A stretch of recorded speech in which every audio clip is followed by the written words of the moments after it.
Good evening, sir. Good evening उद्धृति। Sir. All Good of evening, you sir. Please start your cameras. तो good सभी evening जने sir. अपना cameras on करें, सभी जने। Good evening all of you. कैसे हो सर? मैं बिल्कुल बढ़िया हूँ good sir. Evening sir. Good evening. Please switch on your cameras all of you. Good evening, sir. Good evening ma'am. Good evening sir. Good evening, सत श्री अकाल। Sir Good evening, good यार इवनिंग sir. ऐसे sir. मुंह लटका के मत बैठो यार, सब जने यार ऐसे मुंह लटका के बैठोगे तो क्या ही सेशन लेंगे और क्या ही मजा आएगा सेशन में, सीरियसली। सही है सर, माहौल बनाते हैं। ऐसे नहीं है। आज आज का जूम कॉल यहाँ सर पर माहौल आप भी लोगों को बनाना। सबसे पहले इस नेगेटिविटी से बाहर निकालने के लिए, ठीक है। सबसे पहले नेगेटिविटी से बाहर निकलना है। हाँ, इसका हीरल का चेहरा देखो कैसे हंस रही है, बस बिल्कुल ऐसा ही फेस चाहिए मुझे सबका, है ना। यार कैमरा चालू करो। क्या नाम है? भागबी, बेलुगा, आयुष, मृदुल और ये एक कौन है, Anusha. Please switch on your cameras. Makeup करके आ Good रहे हो evening, तो रुक जाओ बिना sir. Sir, मेकअप के। नहीं नहीं सर, खा रही क्या? जैसी सर पान वो खा रही है ऐसा बोल। खा रही गुड है इवनिंग कुछ। Sir. Good evening sir. Still everyone joining. ना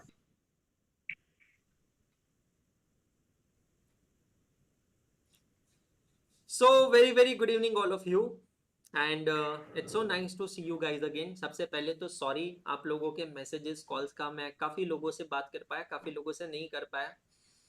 इतना ज़्यादा बैकलॉग क्रिएट हो गया ना, मतलब सीरियसली मेरी ज़िंदगी का सबसे बड़ा उद्देश्य पता है क्या है? मेरे अनरीड मैसेजेस को रीड करना। 1 जुलाई आया सीए डे, ध्यान से सुनना। 1 जुलाई सीए डे। आप लोग अपनी जगह गलत नहीं हो, ठीक है। I acknowledge your love. CA day पे इतने सारे मैसेजेस।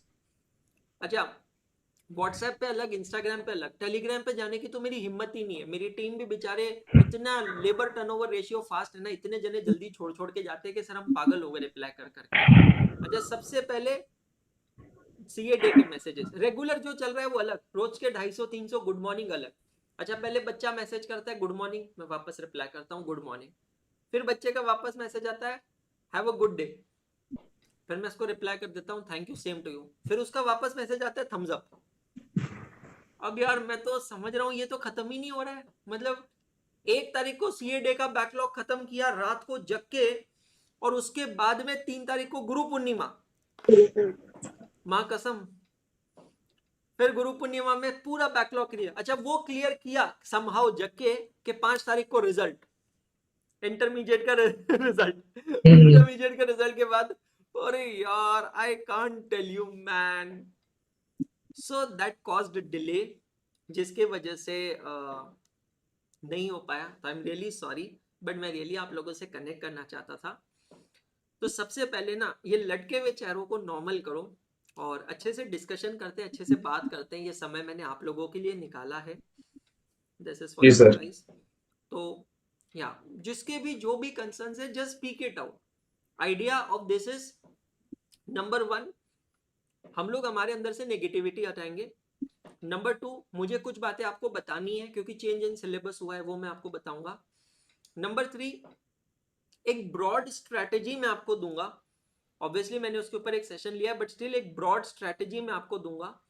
इसीलिए जी। क्योंकि आपके माइंड में सवाल होगा कि अब मेरा जो स्कोर आया है उस स्कोर के बेसिस पे मुझे नवंबर 23 में क्या करना चाहिए। एक ग्रुप देना चाहिए, दोनों ग्रुप देने चाहिए, मुझे क्लासेस अटेंड करनी चाहिए, मुझे क्या करना चाहिए।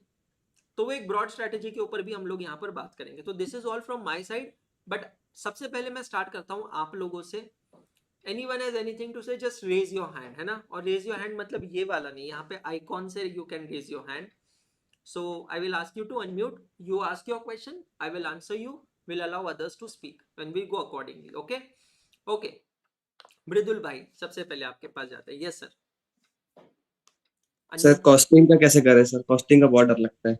कॉस्टिंग का बहुत डर लगता है, ठीक है। Is your score less than 30? Yes. If your score in any subject means any subject is less than 30, it demonstrates the conceptual gap. If there is a conceptual gap, now you need to think about watching the classes. Yes. अगर less than 30 marks आ रहे हैं भाई तो मतलब severe conceptual gap है. तो उस केस में आपको बैठ के लिस्ट बनानी चाहिए, टॉपिक्स को देखना चाहिए, रिव्यू करना चाहिए कि कौन से टॉपिक्स मेरे अच्छे हैं, कौन से टॉपिक्स में मेरे को बिल्कुल नहीं आता है. जिस टॉपिक्स में बिल्कुल नहीं आता है ना, सबसे पहले वो टॉपिक की रेगुलर क्लासेस आपको देखनी चाहिए. Okay. अगर लगता है कि ये टॉपिक मुझे पार्शियली आता है, मुझे सब सिर्फ पॉलिशिंग करना है, ब्रश अप करना है, तो फिर आपको रिवीजन क्लासेस उसकी देखनी चाहिए. मैंने एबीसी एनालिसिस कर लिया है मैंने अपने हिसाब से. ओके, उसके बाद से रिवीजन स्टार्ट करूंगा सोच रहा था मैं. रिवीजन स्टार्ट कर दो. ठीक है. प्लस का सब्सक्रिप्शन है या एक्सपायर हो गया है? सब्सक्रिप्शन है सर. तो take the benefit of that, है ना, as much Yeah. As you can. Thank you. Thank you. Okay, yes Geetanjali ji बताइए. आपकी आवाज नहीं आ रही है. आप म्यूट तो नहीं है बट आपकी आवाज नहीं आ रही है.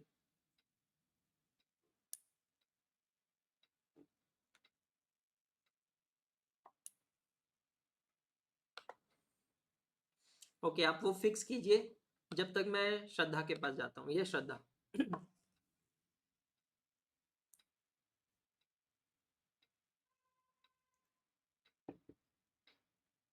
यार ऐसा क्या है, मतलब नेहा आप कुछ हेलो. बोलो. हाँ, श्रद्धा की आवाज आ रही है. नेहा रुक जाओ. ये Shraddha. Good evening sir. Good evening, बताइए मैम. तो फर्स्ट ऑफ ऑल सब थोड़ा बहुत सैड है, हंस जाओ थोड़ा.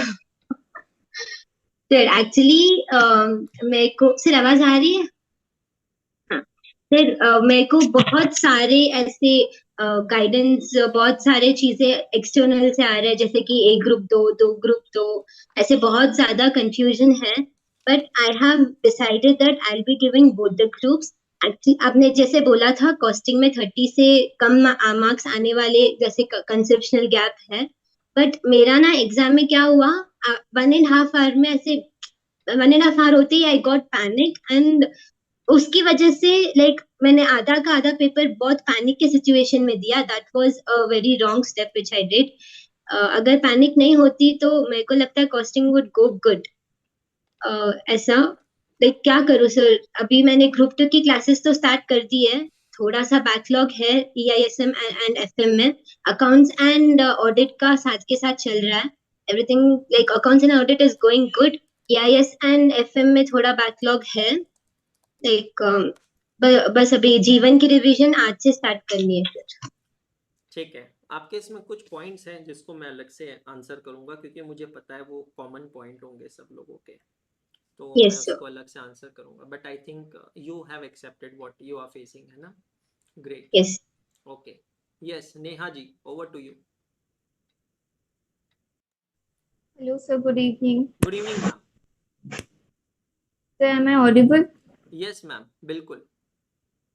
तो आपने जैसे बोला था मेरे को दिल्ली में कि मुझे एक ही ग्रुप पर जाना चाहिए, एंड मेरा रिजल्ट भी उस अकॉर्डिंग ही हुआ.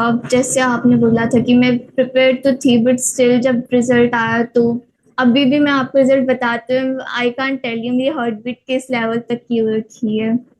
फेस कैसे कर पा रही हूँ बस इतना ही, बहुत मुश्किल से. देखो मैंने आपको एक चीज कही है और रो मत यार, ऐसे मत करो, ऐसे मत करो. मैंने आप लोगों को एक चीज पहले भी कही थी और अभी भी कहता हूँ.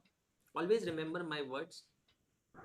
Change is something which others tell you, it is not something which you tell others. आप मेरी बात समझ रहे हो? मैं रिपीट करता हूँ. परिवर्तन वो नहीं होता है जो तुम दूसरों को जाके कहते हो. मम्मी देखो मैं पढ़ रही हूँ, मम्मी मेरे रूम की लाइट लग रही है, मम्मी देखो आज 10 बज गए तो भी मैं जग रही हूँ, मम्मी देखो 11 बज गए तो भी मैं जग रही हूँ. Change is something. परिवर्तन वो है जो तुम्हें कोई सामने से आकर बोले कि बेटा बहुत रात हो गई अब सो जा. उसको कहते हैं परिवर्तन. हम लोग अभी लाइव है, सब जने साथ में है, पब्लिक फोरम में है. मैं नहीं बोलना चाहूंगा बट मैंने आपको एक ऑब्जर्वेशन शेयर किया था जो आप कह रहे हैं कि आपके ब्रदर ने भी आपको यही चीज कही. तो हम दोनों की बात मैच हो रही है, बराबर है. अच्छी चीज ये पता चल गया, बुरी चीज ये अटेम्प्ट लग के पता चला. बट और अच्छी चीज ये है कि अब पता चल गया ना तो अब अगला अटेम्प्ट नहीं लगेगा. सर बट मुझे ये समझ नहीं आ रहा अभी मैं एक ग्रुप दूं या दूसरा. जैसा मैंने आपकी 4 जुलाई मैंने की. आपको दिल्ली में ही इसका आंसर दे दिया था. पर सर जो आपका मैंने 4 जुलाई वाला सेशन था वो मेंटरशिप वाला वो अटेंड करा था, तो उस अकॉर्डिंग फिर मुझे लगा कि देखो यार, just because I want to, you know, pass both groups in first attempt because the new syllabus has came, doesn't means I overlook what I have done so far. मैंने अभी तक क्या किया है, मैं किसी की क्षमता पे यहाँ डाउट नहीं कर रहा हूँ, कैपेसिटी पे डाउट नहीं कर रहा हूँ, मैं यहाँ पे एक सिंपल चीज बोल रहा हूँ यार। आप देखो दिन कितने बचे, आज 10th जुलाई है, ठीक है, 21 डेज जुलाई के, 31 डेज अगस्त के, 30 डेज सितंबर के और 31 डेज अक्टूबर के। तो 30, 16, 90, 100, 110, 11, 12, 13, 113 डेज बचे हैं बेटा। 113 दिनों में अगर आप प्रिपेयर्ड नहीं हो G2 के लिए तो आप कैसे दे सकते हो? अब आपको मैं सवाल का जवाब देता हूं कि सर आज कौन सा बच्चा दोनों ग्रुप देने के बारे में सोच सकता है। ये मैंने 2 दिन पहले एक सेशन लिया था, उसमें भी जवाब दिया था। अगर किसी का स्कोर 160 के ऊपर है और चारों सब्जेक्ट में आप सब्जेक्ट वाइज पास हो और आपने ग्रुप 2 की क्लासेस पूरी अच्छे से कंप्लीट कर ली है, तो आप सोच सकते हो दोनों ग्रुप्स नवंबर 23 में देने का। I hope I made my self very clear. सभी लोगों को समझ में आ रहा है? मतलब मैं जो चीजें बोल रहा हूं, अगर ये आपके सवाल का जवाब दे देती है तो you can lower down your hand, but मेरा पॉइंट समझे। अगर आपको हर सब्जेक्ट में 40 प्लस मिले हैं, एग्रीगेट 160 प्लस हुआ है, मतलब आप एग्रीगेट में रह गए हैं और आपने G2 की क्लासेस ईमानदारी से की है पूरी टॉप टू एंड की है या कर रहे हो, जो भी सिचुएशन आपकी है, तो उस सिचुएशन के अंदर मैं आपको रेकमेंड कर सकता हूं कि you can go for both the groups. Otherwise you have to evaluate ना कि 113 दिन बचे हैं, उसमें से भी सब लोगों को एक मैं कॉमन सजेशन देना चाहूंगा। एक कॉमन मिस्टेक, सुबह मैं गीतांजलि से बात कर रहा था और भी मैंने बहुत सारे बच्चों से बात की इन दिनों में। एक कॉमन मिस्टेक है, आप लोगों में से किसी ने भी राइटिंग प्रैक्टिस नहीं की है, एडिक्वेट राइटिंग प्रैक्टिस नहीं की है, जिसको हम कहते हैं टेस्ट एंड इवैल्यूएशन। सबसे बड़ा गैप एरिया है। तो आप लोगों के अटेम्प्ट तक तो मैं 0 माइल लॉन्च नहीं कर पाया, अब तो 0 माइल भी लॉन्च हुआ है। उसके अंदर आपको 72 आवर्स में पेपर भी चेक करके मिलता है। तो आपको ये एक चीज एसेंशियली अपने स्टडी रूटीन में डालना ही डालना है। आपके पास जैसे मैंने कहा जुलाई के 21 डेज, अगस्त के 31, सितंबर के 30 डेज है। एक बार बस ये 3 महीनों के डेज को मैं इंक्लूड करता हूं, 30, 60, 70, 80, 82 डेज है। आप ये समझो कि मुझे जो भी पढ़ाई करनी है ना, ये 82 डेज में करनी है। What is the cut off date you guys should consider? 30 सितंबर। अक्टूबर का पूरा महीना मुझे बैठकर paper solving revision, paper solving revision, paper solving revision यही करने का है। जितना, जैसे अभी श्रद्धा ने कहा, मैं एंशियस हो गई थी, मैं पैनिक हो गई थी। ये एंजाइटी और पैनिक क्यों आता है? बिकॉज हम कुछ नया करते हैं, लेकिन अगर कोई चीज हम बार बार करते हैं तो एंजाइटी और पैनिक नहीं होता है। आप समझ रहे हो मेरी बात? जैसे फॉर एग्जाम्पल, अगर हमें किसी को चोट पहुंचा नहीं रही, मार ना रहा, तो हम बड़े एंशियस होंगे, अरे नहीं उसको चोट लगेगी, मैं कैसे खून कर सकता हूँ, ये वो। लेकिन पुलिस जब एनकाउंटर करती है या कोई कोई दादा वादा सुपारी लेकर किसी को उड़ाता है, तो उसको घबराहट नहीं होती, बिकॉज वो उसका रोज का काम है। ठीक उसी तरह आप लोग जिस एग्जाम की तैयारी कर रहे हो, आप उस एग्जाम की तैयारी उस पैटर्न में कर ही नहीं रहे हो जैसी वो एग्जाम है। आप मेरा पॉइंट समझने की कोशिश कीजिए। आप पढ़ाई कर रहे हो, आप रिवीजन कर रहे हो, बट क्या आप राइटिंग प्रैक्टिस कर रहे हो? नहीं। क्या आपको इवैल्यूएटेड मार्क्स मिल रहे हैं? नहीं। वो जरूरी है, वो सबसे बड़ा गैप एरिया है। Neha, I think you got answer to your question, है ना? So may I tell you my scores? No, don't tell here, don't tell here, ठीक है? वो आपका चेहरा बता रहा है आपके स्कोर, आपको अलग से बोलने की जरूरत नहीं है। I think. Okay, great. हाँ जी, Geetanjali ji Sharma, go ahead ma'am. Sir am I audible? Yes ma'am, perfectly ma'am. Sir actually मैं अगर कॉस्टिंग की बात करूँ ना, तो मैं मतलब मुझे पहले से ही डर लगता है उसमें। बट मैंने आपका मतलब मैंने जैसे आपने मुझे बोला था कि रिवीजन करना है, मैंने देखा जाए तो उस हिसाब से नहीं किया था। मैंने क्या किया, आपकी जो बुक थी वो मैंने पूरी ना एक बार और खुद से पूरे मैंने एक एक क्वेश्चन सॉल्व किया, मैंने एक्सेल शीट पे भी उसका वो बना रखा था। बट सर पता नहीं वहां पे ना एग्जाम में, जैसे अभी श्रद्धा ने भी बोला कि पैनिक, मतलब सर ऐसा लगा ना कि मतलब कुछ आता ही नहीं है वहां पे। तो मतलब अटेम्प्ट करने जा रहे हैं हम, वो क्वेश्चन को अटेम्प्ट ही नहीं कर पा रहे। That is exactly sir where वो, गीतांजलि जी, यहाँ पे आपके सवाल का जवाब है टेस्टिंग। अगर यस आपकी सर, पढ़ाई, जैसे मैंने एक जनरल ओपिनियन दिया है कि अक्टूबर में टेस्ट देना है, बट अगर किसी की यस पढ़ाई सर, जल्दी हो जाती है या अगर कोई देना चाहते हैं, तो मैं तो एडवाइस करूंगा, स्ट्रांगली एडवाइस करूंगा कि आपको अभी से टेस्ट देना चाहिए। 0 माइल यस पे सर, मैंने 30-30 मार्क के भी पेपर बना के रखे हैं। 30 मार्क के paper selected number of topics पे है। Why not to attempt a test on those topics? आप समझ रहे हो मेरी बात? यस सर, इनफैक्ट मैं तो ये सजेस्ट करता हूँ कि एक बार आप 0 माइल की वेबसाइट पे जाओ, पूरा सिलेबस देखो, और सिलेबस के बेसिस पे आप अपनी रिवीजन की प्लानिंग करो कि मुझे, अच्छा ये टेस्ट पेपर में ये चैप्टर्स है, मुझे ये चैप्टर्स पहले रिवाइज करना है ताकि मैं इसका टेस्ट दे सकूं। आप मेरा पॉइंट समझ रहे हो? हाँ जी सर।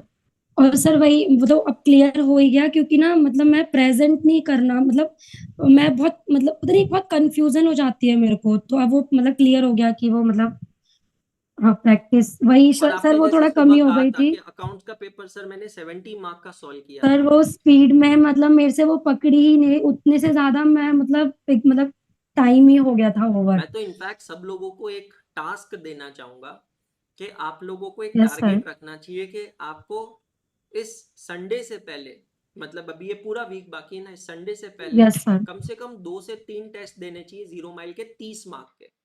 30 मार्क के टेस्ट देना मेरे हिसाब से इम्पॉसिबल नहीं है। जैसे एक एग्जांपल देता हूँ, इंटरमीडिएट ग्रुप 1 अकाउंटिंग का जो पहला पेपर है 30 मार्क का, उसका सिलेबस है pre and post incorporation, accounting of bonus and right issue, and redemption of preference shares and redemption of debenture. मुझे ऑनेस्टली बताओ ये 4 चैप्टर रिवाइज करने में कितना टाइम लगेगा?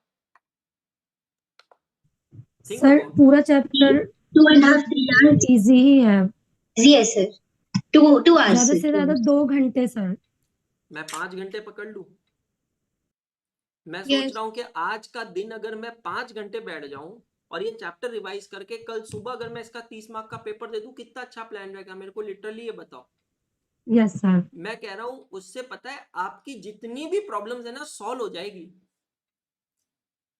एग्जाम में जो क्वेश्चन आता है वो नया नहीं होता है, it is just that it is formatted in a different way. मेरी बुक के अंदर जो फॉर्मेटिंग है, पेज सेटअप है, आप लोग उससे एक्वेंटेड हो चुके हो। आप समझ में आ रहा है? आप लोगों को उसकी आदत हो गई है, तो आप एक कंफर्ट जोन में आ गए हो। अब वही क्वेश्चन एग्जामिनेशन में, क्वेश्चन पेपर के अंदर एक अलग फॉर्मेटिंग में आता है, हम लोग डर जाते हैं, क्योंकि एक तो ऑलरेडी एग्जामिनेशन का प्रेशर होता है। वो डर आपके मन में निकलेगा। मुझे नहीं पता आप में से किसी ने ट्राई किया कि नहीं, 0 माइल पे मैंने रिवर्स काउंटडाउन दिया है। जब आप 0 माइल की टेस्ट देते हो, अगर 1 घंटे की टेस्ट देते हो ना, तो आपके स्क्रीन पे 59-59 से टाइमर स्टार्ट होता है। वो इतना साइकोलॉजिकल प्रेशर डालता है ना आपके ऊपर। अच्छा 58 हो गया, अच्छा 57 हो गया, अच्छा 50 हो गया, 45 हो गया, मतलब टाइम जा रहा है, मुझे फटाफट सॉल्व करना है। आप मेरा पॉइंट समझ रहे हो? तो इस चीज को आपको ध्यान रखना पड़ेगा कि ये जो टेस्ट है ना, ये आपकी बहुत हेल्प करेंगे। तो पढ़ाई एक सेगमेंट है, रिवीजन दूसरा पार्ट है, और इवैल्यूएशन बहुत इंपॉर्टेंट पार्ट है। ओके, यस शुभम अग्रवाल जी बताइए सर। नेहा आप हेलो हैंड डाउन कर सकते हैं, नेहा और गीतांजलि जी आप हैंड डाउन कर सकते हैं। Yes sir Shubham. सर, मेरा लाइक दोनों में क्लोज एकदम जाके रह गया तो, सब्जेक्ट और वाइज लेकिन मैं, क्लियर हो गए सब में 40+? हाँ ग्रुप 1 में सब में हो गए थे, ग्रुप 2 में FMEFF में नहीं हुआ था। 30 से कम है या 30 से ज्यादा है? 30 से ऊपर है। आप तो सबसे कंफर्टेबल सिचुएशन में हो भाई। आप क्लासिक बोथ ग्रुप मटेरियल हो नवंबर 23 के लिए। आप समझ रहे हो मेरी बात? ये जो यस सर। पैचिंग वर्क है ना, इस पैचिंग वर्क को पूरा करने का है आपको। एबीसी एनालिसिस करो, चैप्टर वाइज जाओ, डिटेल में एनालिसिस करो, ब्रेक डाउन करके एनालिसिस करो। मेरे को लगता नहीं आपको बहुत ज्यादा लेक्चर्स की जरूरत है। यस रिवीजन करो लेक्चर। और टेस्ट पेपर सॉल्व करो। मतलब सर मेरी, आपको तो इतना एग्रेसिवली जाना चाहिए शुभम, कि आपको अभी से हर अल्टरनेटिव डे पेपर सॉल्व करना चाहिए। सर जैसे मेरे को जैसे एडवांस में 2-3 चैप्टर में जैसे प्रॉब्लम है, जैसे एक AS में हमको दिक्कत होता है और एक कंसोलिडेटेड फाइनेंशियल स्टेटमेंट, तो सर वो आप शायद कराने वाले हो ना इस बार? मेरे अकाउंटिंग स्टैंडर्ड्स चालू होने वाले हैं भाई 13 तारीख से। AS4 मैंने करवा दिया है, एडवांस्ड अकाउंटिंग के। बाकी अकाउंटिंग स्टैंडर्ड AS5 से मैं चालू कर रहा हूँ, 13 तारीख से होने वाले हैं। और कंसोलिडेटेड फाइनेंशियल स्टेटमेंट्स भी मैं लाइव पढ़ाऊंगा। ये सब कुछ 15 अगस्त के पहले खत्म हो जाएगा। ओके सर, तो वो दो चीज में मेरे को लाइक मतलब जनरली प्रॉब्लम हो रहा था। और सर मेरे को एक प्रॉब्लम ये हो रहा था, लाइक मैंने लाइक पेपर्स दिए थे मतलब बहुत सारे दिए थे, बट सर एग्जाम में जो क्वेश्चंस मतलब कुछ जो नए आए थे, जैसे कॉस्टिंग में भी आए, तो लाइक मैं उस मतलब जितना मैं टारगेट कर रहा था स्कोर करने का, वो नहीं हो पा रहा था मेरे से। It's मेरे okay. मतलब Once you solve the papers here na, once you solve papers na Shubham, you will be able to set the right benchmark. What happens? At times हम लोग हमारे लिए जो टारगेट सेट करते हैं ना, वो सिर्फ हम हमारी काबिलियत के बेसिस पे करते हैं। मैं इतना पढ़ सकता हूँ, मुझे इतना समझ में आया है, तो मुझे इतना मिलना चाहिए। ऐसा जरूरी नहीं होता है। You also have to take into consideration the difficulty level of examination. ICI's evaluation है ना, examination pressure, all those factors. Sir और लाइक मेरे को एक चीज है कि लाइक डिफरेंट डिफरेंट टाइप्स के, जैसे सर आपके मॉड्यूल के जो क्वेश्चंस है एंड ये सब तो सर आराम से बन जाते हैं। लाइक PYQs के भी जो क्वेश्चंस मैंने पास्ट में भी प्रैक्टिस किए थे वो सब भी बन जाते थे, बट एग्जाम में जो नए क्वेश्चन जो सडनली फर्स्ट टाइम जो देखते हैं, उसमें सर कहीं कहीं जा जाके मैं भाई मतलब कितने फंस जा क्वेश्चन रहे। होते हैं, मैं वही कहना चाह रहा हूँ। वो कितने क्वेश्चन होता है, पूरा पेपर तो ऐसा नहीं होता है। 125 हाँ मार्क का पेपर बनता है शुभम। कभी भी एक चीज ध्यान रखना, आप सभी लोग अच्छे से सुनना। ICI का जो पेपर बनता है ना, वो ABC पैटर्न पे बनता है। इसका मतलब क्या है, समझने की कोशिश करना। 50% of the questions are such questions which an average student can solve, should be able to solve. आप यस मेरा पॉइंट समझना। Another 30% of the questions require little more additional studies, additional efforts, and last 20% questions are such questions which really needs killing efforts. So if you have done that level of effort, then only you will be able to take care of the last 20% questions, otherwise you won't be able to. Sir, तो sir वैसे जो questions है तो वो उसके like more and more practice मतलब कहाँ practice से करो। सर हो पाएगी? ऐसा क्वेश्चन अगर पूरा भी सॉल्व नहीं हो पाया तो आप पार्शियली उस क्वेश्चन को सॉल्व कर लोगे। Don't need to worry about it. Sir like एक दो क्वेश्चंस था एग्जाम में जो सर मेरे को कॉस्टिंग में वो नहीं समझ में आ रहा था कि मैं अटेम्प्ट स्टार्ट कैसे करूं वो क्वेश्चन। भाई मैं ये कह रहा हूँ 125 मार्क में आपको क्या वो 10-20 मार्क के क्वेश्चन पे फोकस करना है? मेरा नो पॉइंट सर। समझने की कोशिश करो। मैं कह रहा हूँ 25 मार्क का पेपर ऐसा आ जाएगा, बाकी का तो पेपर नॉर्मल आएगा ना। जी सर। बाकी पे तो फोकस करो भाई। और जब आप बाकी पे फोकस करोगे ना, ऐसे क्वेश्चंस अपने आप बन जाएंगे। ऐसे जो ट्रिकी क्वेश्चंस होते हैं जनरली आप देखना, ये क्वेश्चंस क्या होते हैं, they are bundle of multiple questions bought together. Yes sir. आप समझ रहे हो, बंडल किया हुआ होता है क्वेश्चन को। तो ये जो बंडलिंग वाले क्वेश्चन होते हैं, व्हेन इट कम्स टुगेदर ना, तब आप एंशियस होते हो और पैनिक हो जाते हो। तो सर वो प्रॉब्लम हो रहा था। तो इंडिविजुअली सॉल्व करो, पैनिक नहीं होगे। ठीक है सर। सर बाकी एक मतलब क्या टारगेट, जैसे कब तक सर मैं लाइक दोनों ग्रुप का रिवीजन मेरा डन हो जाना चाहिए एंड लाइक पेपर तो मैं लाइक अभी मैं 3-4 चैप्टर करके उसका यार मैं आप जब मतलब टेस्ट खुद भी। पेपर्स दोगे तो उसके साथ साथ रिवीजन चलता ही रहेगा ना। Revision is a perpetual activity now. You can't consider one single date as a cut off date के उस डेट पे खत्म हो जाना चाहिए। ऐसा नहीं होता है भाई। ऐसे नहीं।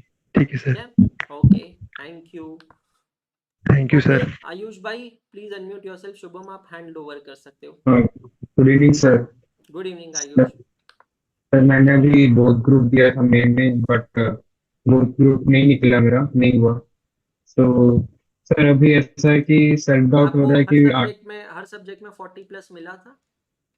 हाँ सर, बस ये FM और लॉ और टैक्स नहीं हुआ सर। उसमें मेरे 37 और एक टैक्स में 31 है। ठीक है, मतलब शुभम से हल्की सी लोअर पोजीशन पे आप हो, but still you are in a good position. Sir but ऐसा है कि ऐसा सेल्फ डाउट हो रहा है कि 8 सब्जेक्ट इतने टाइम पे कैसे करूँ, ऐसा बहुत सेल्फ डाउट हो रहा है अंदर से। और एक प्रॉब्लम ये है कि जब मैंने लॉ का एग्जाम दिया था, मुझे जब लगा कि बहुत अच्छा हुआ है, लाइक इसमें तो एग्जाम्शन पक्का आ जाएगा। और जब कॉस्टिंग का एग्जाम दिया था तो लगा कि नहीं, इसमें फेल होऊंगा, नहीं हो पाएगा, कॉस्टिंग बहुत मुश्किल से गया। लेकिन जब रिजल्ट आया तो लॉ में मैं फेल हो गया, कॉस्टिंग में पास हो गया, तो एकदम से कॉन्फिडेंस डाउन हो गया कि उसमें एग्जाम्शन तो लाना इसका था मतलब है इसमें। आप खुद को गलत इवैल्यूएट कर रहे हो, आपका सेल्फ इवैल्यूएशन ही गलत हो रहा है। यस आप सर। समझ रहे हो? दूसरी बात, आप कह रहे हो कि आपको ये डाउट हो रहा है कि आप दोनों ग्रुप्स 8 पेपर दे पाओगे या नहीं दे पाओगे। मैं आपको एक पॉइंट ऑफ मोटिवेशन देता हूँ। Yes sir. इंस्टीट्यूट ने अनाउंसमेंट किया है कि दो students who clear intermediate both groups up to November 23, ध्यान से सुनना, not necessary in one attempt. Suppose कोई मई 23 में एक ग्रुप निकल गया, नवंबर 23 में दूसरा ग्रुप निकल जाएगा, ठीक है। वो सभी स्टूडेंट्स जो दोनों ग्रुप इंटरमीडिएट के क्लियर कर लेते हैं up to November 23, they will get exemption in set C and set D of self paced online module. तो नए सिलेबस के अंदर आपको एक चीज करनी है जिसका नाम है सेल्फ पेस्ड ऑनलाइन मॉड्यूल, जिसके अंदर 4 पेपर्स हैं, set A B C D.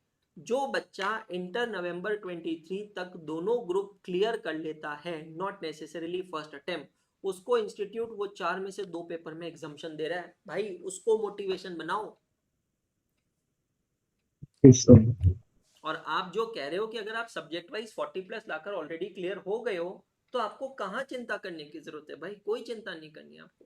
तो बस वैसा लग रहा है कि 8 सब्जेक्ट इतने कम टाइम में ऐसा बहुत आराम हो से पाएगा। पॉसिबल है भाई, आराम से बैठ के एबीसी एनालिसिस करो सबसे पहले कि कौन से चैप्टर्स अच्छे से हुए हैं, नहीं हुए हैं, किस चैप्टर में कितनी ताकत लगाने की जरूरत है, वो एबीसी एनालिसिस करो, इट विल हैपन। और सर टैक्स में 31 आया तो उसका मुझे शायद डेली एंड तक शायद रोज 2 घंटे दूंगा तो। भाई 31 अगर आए ना, तो मैं ये नहीं कह सकता हूँ कि आपका कंसेप्ट पूरा क्लियर है। हाँ सर। समझ रहे हो? प्रैक्टिस ही कमी थी टैक्स में, मैं एक्सेप्ट कर रहा हूँ कि मैंने प्रॉब्लम ज्यादा सॉल्व नहीं किए थे टैक्स में, बस प्रोविजन याद किए थे और प्रैक्टिकली ऐसे ज्यादा नहीं किया हुआ था। तो फिर तो अच्छी बात है, अगर आप अपनी प्रॉब्लम रियलाइज कर रहे हो, रिकॉग्नाइज कर रहे हो और एक्सेप्ट कर रहे हो, तो दैट्स ग्रेट, यस सर। है ना? Yes sir. Okay, thank you. Yes Garvita, please unmute yourself. Good evening sir. Good evening ma'am, बताइए, please start your camera. Just a minute sir.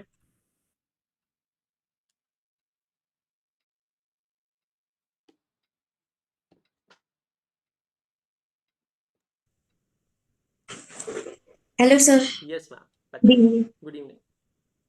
Sir. आपको मेरा तो पता है, मैं आपकी रिकॉर्डेड स्टूडेंट हूँ, तो भी बैकलॉग्स खत्म कर रही हूँ मैं। तो भी मैंने कॉस्ट अभी स्टार्ट किया है, कॉस्ट शीट की मैंने लेक्चर्स कर लिए, बट अभी क्वेश्चंस प्रैक्टिस नहीं किया है, तो मैं कॉस्ट कैसे करूँ अभी? अभी स्टार्ट किया मतलब आपने पहले से कॉस्टिंग नहीं किया है? नहीं, मैं अकाउंट्स और लॉ कर रही थी पहले, क्योंकि फिर मैंने तो आपको बस बताया था। बिल्कुल आप रेगुलर करिए, रेगुलर स्टूडेंट की तरह।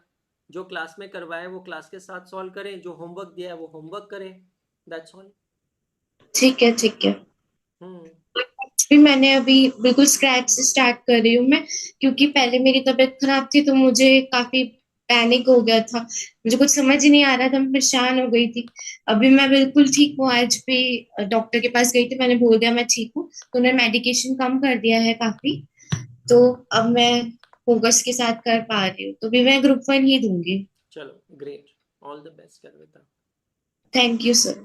Yes, Tisha, please unmute yourself. Sir, Garvita, you can lower your hand. good evening, sir. Yeah, ma'am.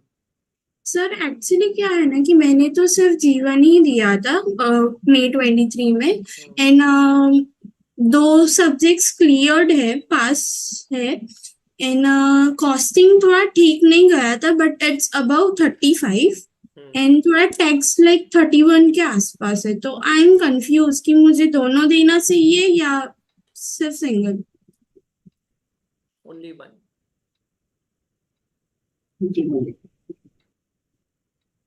Only and only one group. But मैं पर्सनल एडवाइस आपको ये दूंगा तीशा, कि आपको अप्रोच अपना बहुत बदलना पड़ेगा। जो आपका पढ़ाई के प्रति अप्रोच है वो कैजुअल है, काफ़ी उतना सीरियस नहीं है। And I will tell you very honestly, because मैं आपको काफ़ी जानता हूँ पर्सनली, इसलिए मैं आपको ये चीज़ कह सकता हूँ। आपको वो अप्रोच को सीरियस करना होगा। आपकी जो हैबिट है कि आपको चीज़ें समझने में काफ़ी टाइम लगता है, और वो टाइम इसलिए लगता है बिकॉज आप बहुत डाइवर्टेड होते हो। जब आप एक चीज़ कर रहे हो तो आपके माइंड में और 2-3 चीज़ें चल रही होती है। आपको सबसे पहले इन सब चीज़ों को कहते हैं पर्सनल ट्रेट्स, ठीक है। मेरे हिसाब से ना तिशा, आपको सबसे पहले पर्सनल ट्रेट्स पे काम करना है। आपके पर्सनल ट्रेट्स को आपको इम्प्रूव करना है। अपनी जो हैबिट्स है, जो आपके रास्ते की रुकावट बन रही है, जिसके वजह से आप सो कॉल्ड अनसक्सेसफुल हो रहे हो एग्जामिनेशन में, बिलीव मी, बाकी लोगों के अनसक्सेसफुल होने के कारण मैं मान सकता हूँ पढ़ाई कम या ज़्यादा हुई है। आपकी तो पढ़ाई कम ज़्यादा होने का कारण आप खुद हो। तो आपको ना सबसे पहले खुद को बदलना पड़ेगा। You will have to bring out a new Tisha Desai, तो ही आप कर सकते हो। और एक ग्रुप ही, 2 ग्रुप का सोचो भी मत, क्योंकि पढ़ना आसान है पर खुद को बदलना बहुत मुश्किल है, जो आपको करना है सबसे पहले। सर लाइक कि रेगुलर कॉलेज भी होता है तो फिर अभी वन ग्रुप ही बेटर होगा कि मैनेज करना मैं तो कहूँ जितना कम डिस्टरबेंस हो कॉलेज का या बाकी चीजों का, उतना इम्पोर्टेंट है। सर लाइक एक और था कि पेरेंट्स बोल रहे थे कि अभी लाइक मन है तो छोड़ ही दे करके, कंटिन्यूस अटेम्प्ट्स लग रहे। कितने अटेम्प्ट हो गए? आई एम जस्ट आस्क, मतलब मैंने उनसे वही पूछा कि मैं 1 मंथ मांगती हूँ आप लोगों से कि मैं ट्राई करती हूँ अपना full 100% and I will try my best to give it. Someone should not quit until and unless he fails in his own eyes। जब तक आप अपनी नजरों में फेल नहीं हो जाओ तब तक मेरे हिसाब से क्विट नहीं करना चाहिए। जिस दिन मुझे लगेगा कि मैंने मेरा बेस्ट दे दिया, मैं इससे ज्यादा कर ही नहीं सकता हूं, मतलब ये मेरा पीक है, अब मैं कुछ भी कर लूं, मैं इससे ज्यादा कुछ भी नहीं कर सकता हूं, और फिर भी अगर मैं पास नहीं हो रहा हूं तो सीए मेरे लिए नहीं बना और मैं सीए के लिए नहीं बना। मतलब बात सिर्फ सीए की नहीं है, जिंदगी में कोई भी चीज है। बहुत सारे लड़के होते हैं जो नहीं चाहते हैं बट फिर भी पापा का बिजनेस ज्वाइन करना पड़ता है क्योंकि फैमिली का प्रेशर होता है। फिर वो खुद को रोज प्रेशराइज कर रहे हैं कि नहीं मैं ये धंधा चलाऊंगा, ये फैक्ट्री चलाऊंगा, ये दुकान चलाऊंगा, ये बिजनेस चलाऊंगा, लेकिन एक पॉइंट पे आने के बाद वो नहीं चला पाते ना। तो जिस पॉइंट पे आपको ये फील हो कि मैंने मेरा बेस्ट दे दिया फिर भी रिजल्ट नहीं आ रहा है, तो फिर क्विट करना है। मम्मी पापा कह रहे हैं इसलिए क्विट करना है तो अलग विषय है। हमारे सामने गीतांजलि जी यहाँ लाइव एग्जांपल बैठी यार, उनकी शादी भी हो गई तो भी वो सीए कर रही है। आई एम श्योर ऐसा तो आपके घर में चर्चा नहीं चल रही होगी, लड़का वड़का देख लिया क्या तिशा आपके लिए अभी? नहीं नहीं बस फिर सर लाइक कैसा था ना कि एग्जाम सिचुएशन में आई वाज डूइंग कि अगर मैं एवरीथिंग। सीए नहीं करूंगी तो मैं करूंगी क्या? मेरे को बताओ, घर पे क्या सिखाओगे? सिलाई कढ़ाई, खाना बनाना, क्या क्या सिखाओगे घर पे? ये सब सिखाओगे। और सीए तो एक ऐसा कोर्स है जिसमें कोई खर्चा ही नहीं है। मैं आपको अभी भी बता रहा हूँ, आप फेल अगर हो रहे हो ना, आप सिर्फ अपनी आदतों की वजह से फेल हो रहे हो। आपको अपने आप को बदलना पड़ेगा तिशा देसाई। सबसे पहला आपका प्रॉब्लम है आप खुद। ये बड़ा कड़ू सच है। इस कॉल पे जितने भी लोग हैं ना, मैक्सिमम लोगों से मैं ऑलरेडी मिल चुका हूं, इसीलिए मैं आप लोगों को ये बता सकता हूं कि प्रॉब्लम कहाँ है। ठीक है, धन्यवाद। हाँ जी उद्धृति जी। सर मुझे कॉस्टिंग में 40 मार्क्स आए हैं, लेकिन मुझे ऐसा फील हो रहा था जब मैं एग्जाम देने गई कि मुझे कुछ आता ही नहीं है, मुझे स्टार्टिंग से करना चाहिए सब इसको कुछ। कहते हैं पैनिक। आंसर है टेस्ट पेपर्स। सर पर मैं अभी जो स्टार्ट करूं, मैं रेगुलर कोर्स से स्टार्ट करूं या क्या करूं? Sit down with the topics, give ABC classification to the topics. कौन से टॉपिक्स अच्छे हैं उसको ए लिखो, नहीं आते हैं सी लिखो, मॉडरेट है बी लिखो। जो टॉपिक्स कमजोर है अब देखो कि वो टॉपिक्स को मजबूत कैसे बना सकते हो। रिवीजन लेक्चर्स देखकर बना सकते हो, रेगुलर लेक्चर देख के बना सकते हो, या सेल्फ स्टडी से। 3 ही ऑप्शंस आपके पास है। और look at the 0 mile schedule of test series for costing. उसके हिसाब से वो टॉपिक्स खत्म करो, एक टेस्ट दो, खत्म करो, टेस्ट दो, खत्म करो, टेस्ट दो। ओके सर मुझे ऐसा फील हो रहा है कि मुझे सब न्यू से स्टार्ट करना चाहिए, मुझे कुछ आता ही नहीं है, ऐसा एक फील हो रहा है, अगर पता आपको नहीं कुछ क्यों। नहीं आता होता था तो 40 मार्क नहीं मिलते थे, किसी और में अगर 60 मिल जाते थे तो आप पास हो जाते थे। जब मैं कह रहा हूँ कि किसी को 30-35 प्लस भी है तो भी मेरे हिसाब से उसको आता है, तो 40 तो यार डेफिनेटली आता है ना, है ना? Okay sir. Thank you. Yes Siddhi, you unmute yourself please. Siddhi, unmute and start your camera. Yes Siddhi. Good evening Good evening ma'am. Sir. Actually मेरे टोटल 172 आया है एंड टैक्स एंड कॉस्टिंग और accounts में मैं 30 to 40 के अंदर है। Even accounts में 39 आया है मेरे को। और अब हम कंफ्यूज हो गए हैं कि हम ग्रुप 1 दे कि ग्रुप 2 दे, और ग्रुप 2 का क्लासेस भी हम रेगुलर कर रहे हैं। अभी जो बैच चल रहा है वो कर रहे हो आप?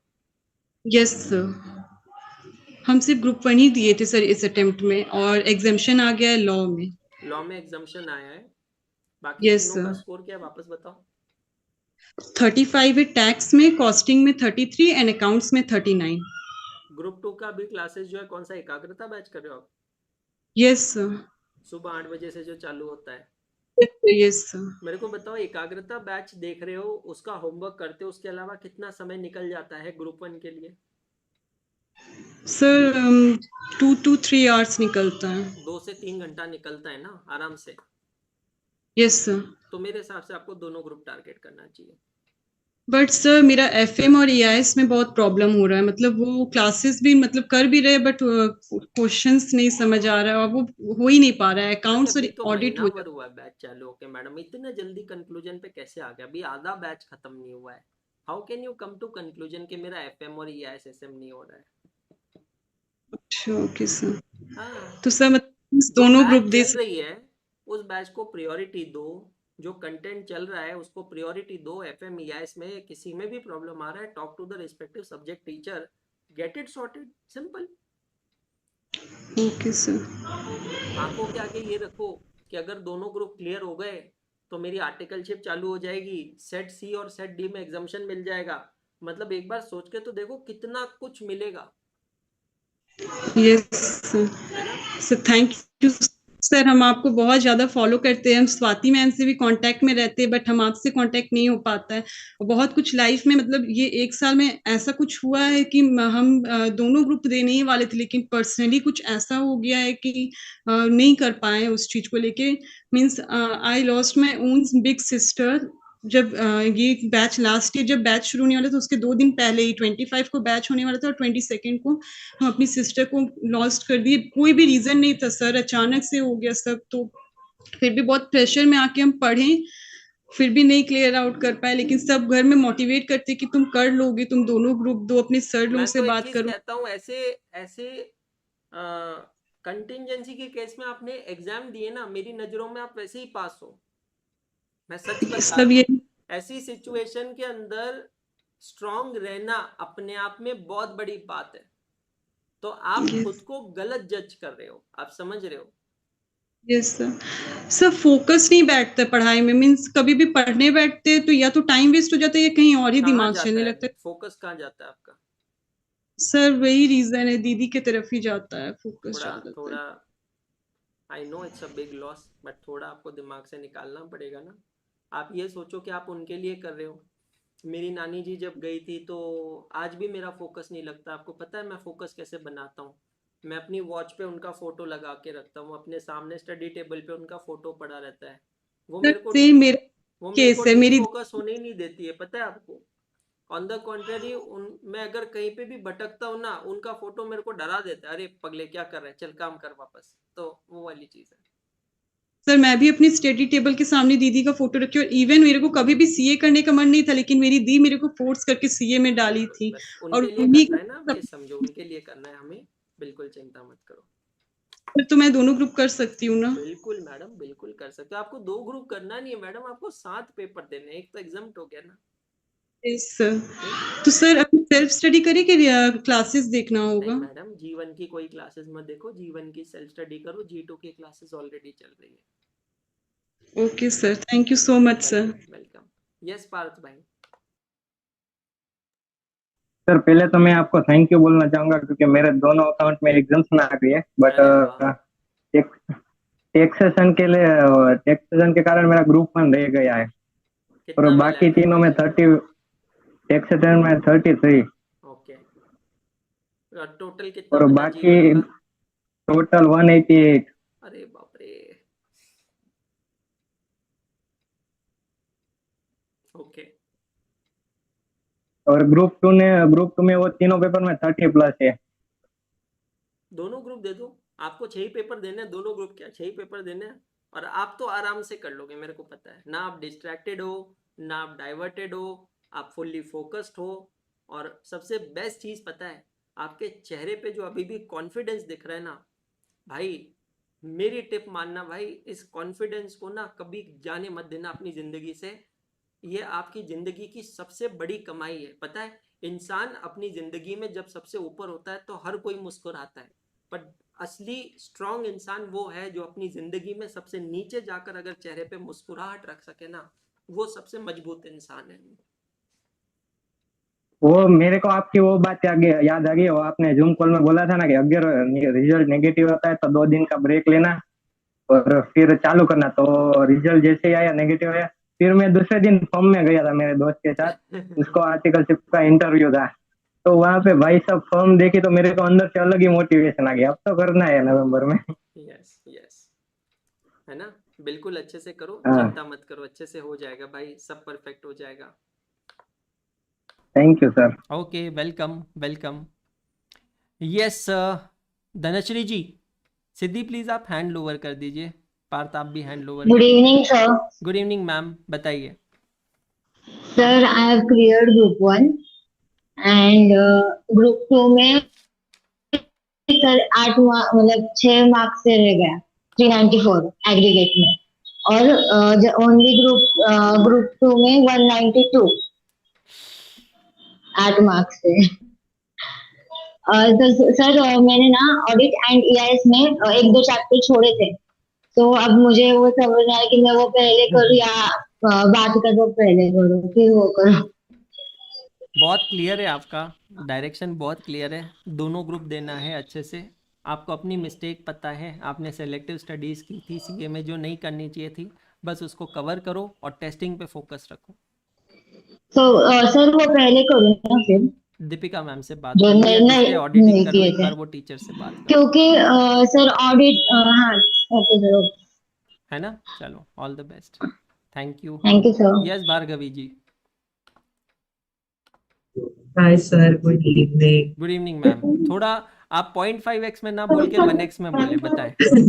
Okay sir, so I pass G1 and G2 में सबसे गंदा FMEFF हो गया 26 आउट ऑफ 100 ऑब्वियसली, और EIS SM में 4 मार्क्स से एग्जेम्पशन रह गया, और एडवांस अकाउंट बहुत गंदा गया बिकॉज मैंने कंसोलिडेटेड फाइनेंशियल स्टेटमेंट छोड़ दिया था प्रैक्टिकली, और वो 35 मार्क्स का आ गया सर। ओके सॉरी सर, पानी। एंड ऑडिट आई जस्ट पास 40, मतलब नॉट 40 मार्क्स। जीवन आपका हो गया राइट? यहाँ सर जीवन। तो बस करो G2 अच्छे से करो, जो सब्जेक्ट में लेस देन 30 मार्क्स है उसकी क्लास अटेंड करो, जिसमें अबाउ 30 मार्क्स है उसकी सेल्फ स्टडी पे जोर करो, टेस्टिंग बहुत इंपॉर्टेंट है, टेस्टिंग देते रहो।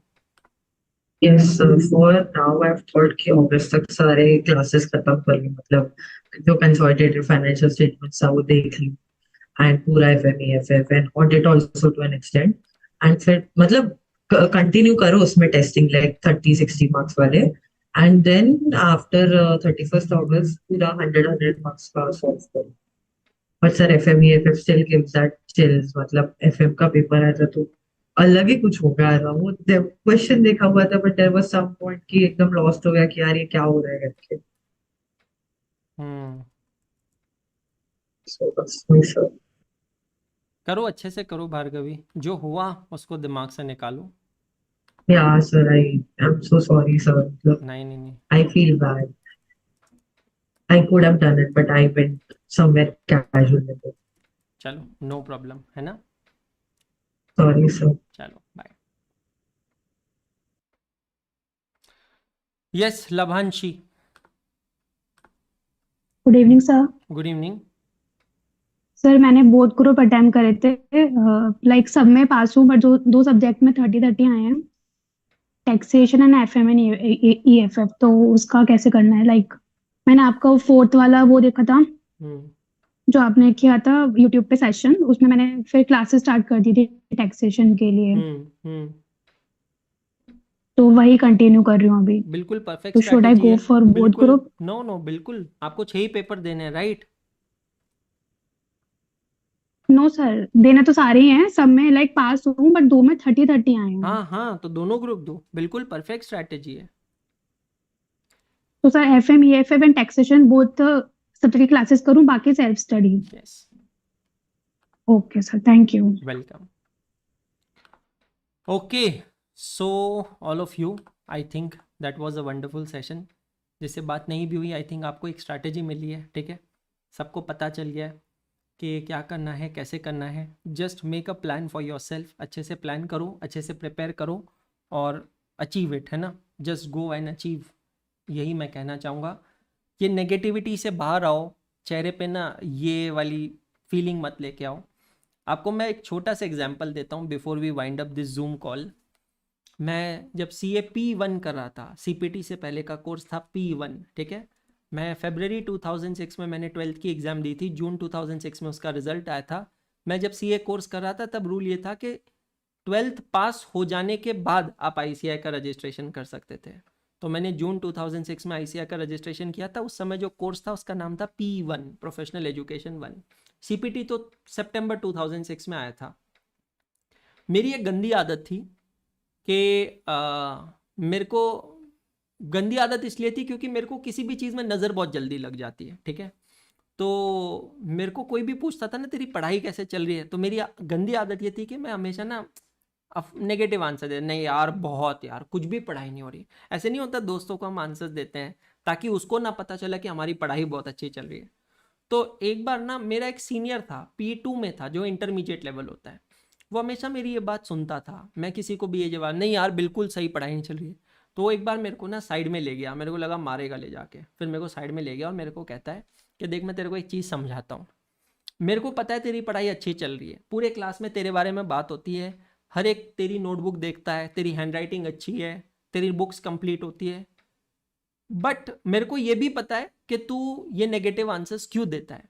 बट मैं तेरे को सिर्फ एक चीज़ कहूँगा कि जब तू बार बार नेगेटिव चीज़ बोलता है ना, तो तेरे आसपास का एनवायरनमेंट भी नेगेटिव हो जाता है। तो मैं तेरे को एक ही चीज़ कहूँगा कि तू आज से ये बोलना बंद कर दे। तेरे को कोई अगर पूछे भी ना, तू ये मत बोल मेरी पढ़ाई बहुत अच्छी चल रही है, तू ये बोल दे ठीक चल रही है। मतलब you start thinking positive, you start talking positive and then you see the environment around you will turn positive and believe me, मैंने अपने वो सीनियर की बात मानी और उस दिन के बाद मेरे आसपास का पूरा माहौल इतना पॉजिटिव हो गया कि मैं बता नहीं सकता हूँ। सबसे पहले ना आप अपने आसपास के नेगेटिव माहौल को पॉजिटिव करो। जब वो पॉजिटिव करोगे तो ही डेफिनेटली आपको कुछ ना कुछ आंसर मिलेगा। समझ रहे हो? हाँ जी हिरल जी, क्विकली बताइए क्या कहना है, we have to wind up. Sir sorry बोलना था। क्यों? चलो क्लियर नहीं किया इसलिए। चलो ऑल द बेस्ट, ठीक है? अब ये सॉरी ऐसे नहीं, अब करके सॉरी, अगर सही में सॉरी फील कर रहे हो तो करके दिखाओ, बोल के नहीं। सबसे पहले नेगेटिविटी हटाओ ना, मुझे नेक्स्ट टाइम भी ऐसे उतरे हुए चेहरे नहीं चाहिए। You all good look good when you smile, ठीक है? चलो all the best all of you, thank you so much, good night all of you. Thank you so much sir. Thank you sir.